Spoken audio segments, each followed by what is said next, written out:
talk about climate change. So we are told carbon emissions are responsible for climate change. So CO2 is the culprit here. So let's destroy this narrative with their own numbers. In the example of Canada, we are paying a carbon tax because Justin Trudeau deems it necessary for the people to pay for their own emissions, their contributions to this climate change. We are emitting a lot of CO2, so we are causing these climate problems.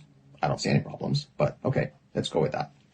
There are 318 billion trees in Canada. One mature tree clears or absorbs 48 pounds of CO2 per year. This means 7.6 billion tons of CO2 are absorbed by trees every year. Now, it is estimated that 545 million tons of CO2 is produced in Canada every year, which means the trees in Canada, and I'm not talking about all the other vegetation other than trees. We're not talking about that. We're not including that, which means trees only in Canada absorb 14 times more than the carbon emission of Canada, and we are made to pay a carbon tax. So tell me again what it is about. Is it about climate change? It's not. If there's no CO2, we are doomed. There cannot be life without CO2.